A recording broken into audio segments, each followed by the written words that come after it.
Hello, everybody. I'm Kimo Jay of the Ukulele Guild of Hawaii with Mike Chalk, Aloha. and we've got a special surprise for you, and that is this ukulele that was built by Jay Lichty in North Carolina.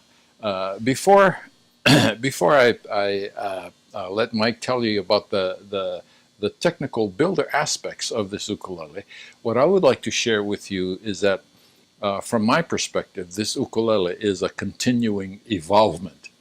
And it first started, maybe about 3 years ago, when one of our other members, Manny Hallican, had a 19-inch scale tenor that I really liked because there was more horizontal room. So I asked him and some other people to build 19-inch tenors. And they also included radius fretboards and side ports that I really liked.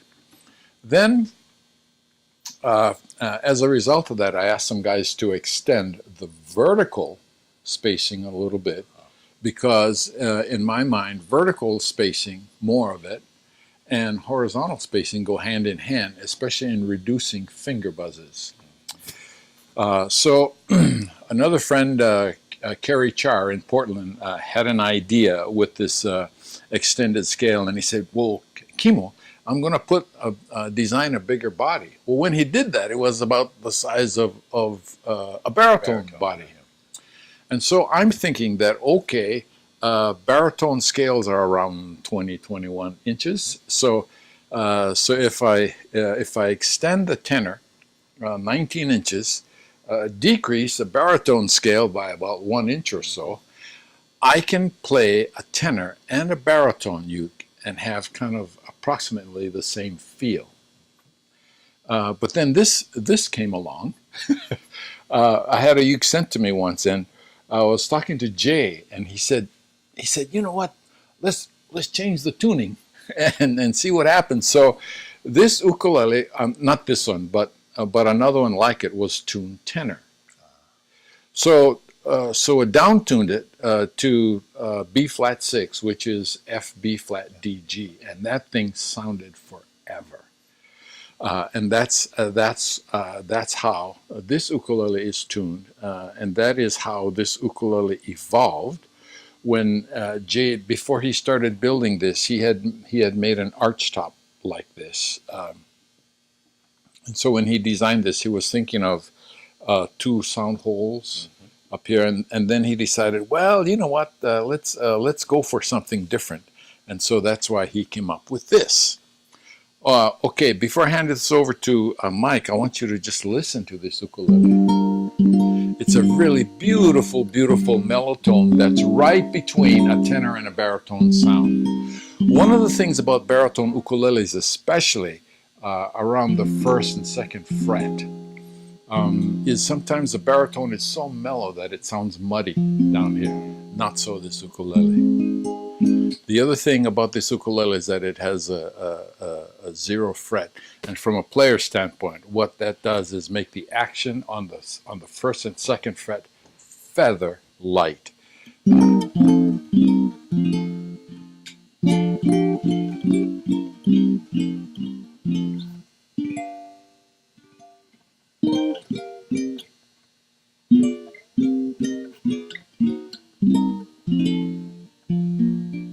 That's nice.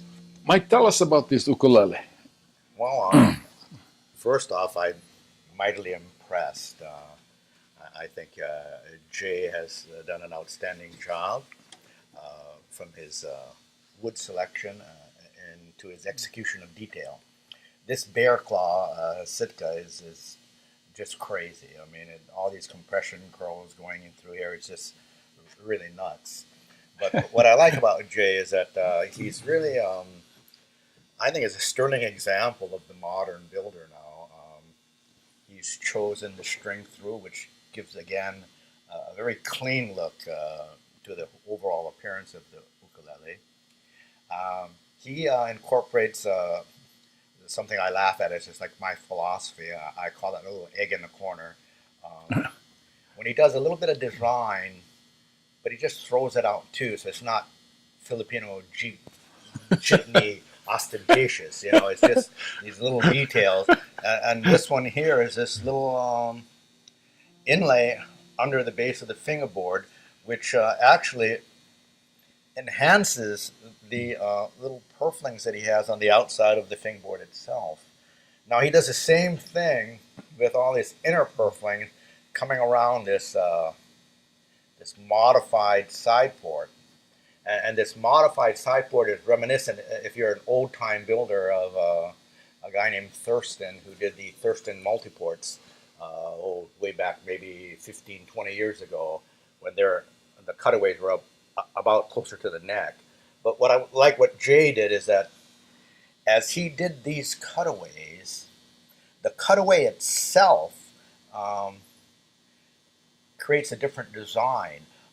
His binding flows through, which is really nice, but the cutaway creates Mike, kind of a can we just tilt? kind of a side way? bevel to it. So it almost like he has a beveled armrest at the same time as an opening for the sound to come out, and he's repeated it on the other side. So that's a pretty cool design. It's like beautiful almost, and not symmetrical. Yeah, so it's like a serendipity. You know, you cut this guy out, and yet at the same time, it's not on the same plane anymore. So I think that's really well conceived. So when I look at this, I like, you know, he's got the side dots, which I really like, because I don't like them in the center. I like them on the side. That's where you look at. But he's replicated the design with this little egg right here, I mean, which is really cool, you know. So again, he's just repeated. He didn't do one on the other side.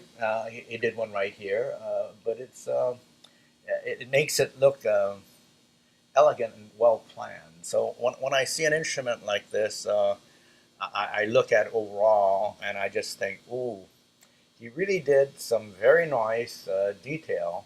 How he matched the heel cap to the binding line, purfling line on the bottom, so it lines up, which is really cool.